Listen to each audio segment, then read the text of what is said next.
Morocco defeat Portugal 1-0. Jules, the fairy tale continues. Incredible. I don't know what to say anymore. We didn't see them being able to do it again, to have another miracle, to upset another big team, big European team. We thought they were tired. We thought they were injured.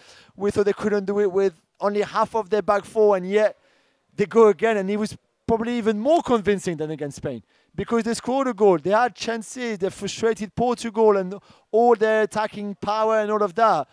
Wow. I mean, I don't know what to say anymore. So I was at this game.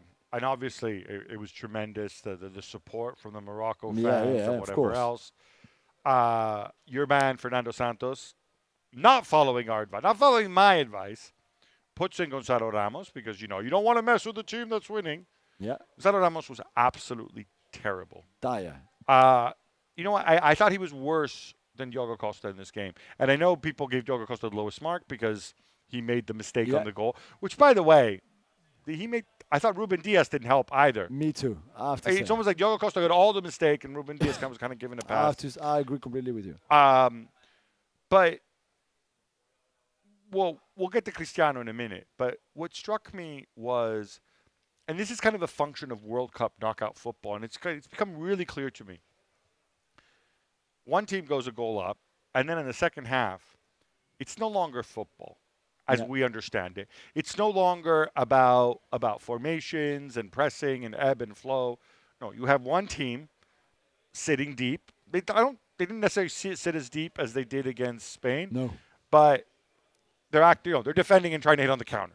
That's kind of all that they're doing. They're not necessarily trying even to retain possession when they win it back. I'm talking about Morocco. And Portugal. It is just an absolute mess of attacking players.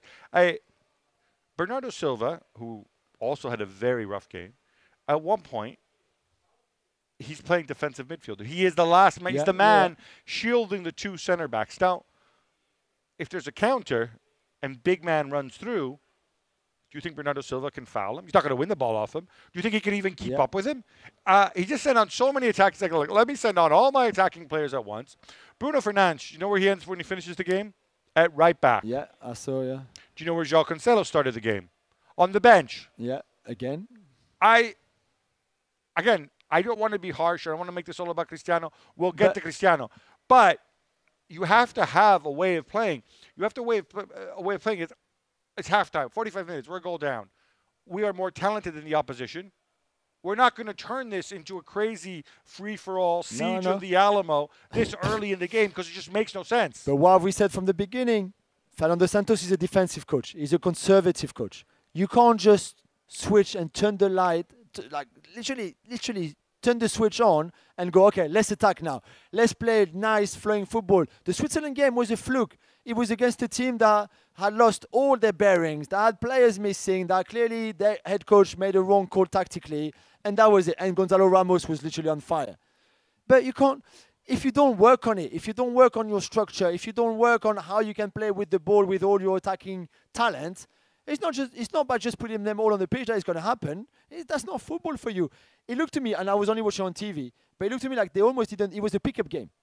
Portugal played a pickup game like we do in the park here with the ESPN people. Like you'd never played with each other before. Well, it's worse because when they play in the park here, they have somebody, you, giving all these instructions. You press there, you cover him, double him. Exactly. Yeah, this is completely different. And that, I promise you, Gabby, I don't know from you in the stadium, but for me, it looked like they didn't know each other. They never played with each other before. How is that even possible? It was absolute chaos. Now, obviously, they still had their chances because they're great players. But it occurred to me, even if Portugal were going to equalize, like, how are they going to play 30 minutes of extra time with Bruno at right back? How is this going to work? You know, they lost all sort of shape and form. It was just such a letdown. Now they still had the chance at the end. Pep missing at the far post. Cristiano as well. So who? Cristiano on that through ball. You know that it's the first time, and Bruno makes. I will get to that in a minute. The Pep one, I thought, you know, I'm not going to blame him. The man is 40 years old. You know, whatever. Yeah. But the other thing, with that chaos came this nervy frenzy every 3 seconds. Joao Felix screaming, throwing his hands in the air.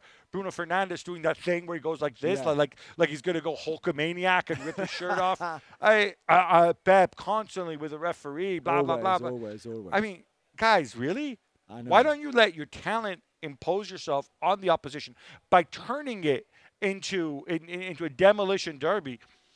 It served Morocco's purposes because they have the crowd going, because you have Amrabat, who, again, so good. Amrabat and En-Nesyri, I compared them to, Castor and Pollux from Greek mythology. Those two guys are absolute monsters in the middle of the park. Incredible. France, beware when you play those guys. Yeah. There's so much quality. Yeah. Amrabat, so much drive. But I mean, tremendous. Yeah, and just the heart that they have, and just what this means for African football to start with, first ever team to qualify for the semi-final of the World Cup, for Moroccan football, of course, as well, for Arab football too, to see that team doing so well, playing with so much heart, so much solidarity. For all the Jullias in the world, well done to you. I hope he stops in the semi-final, just so you know.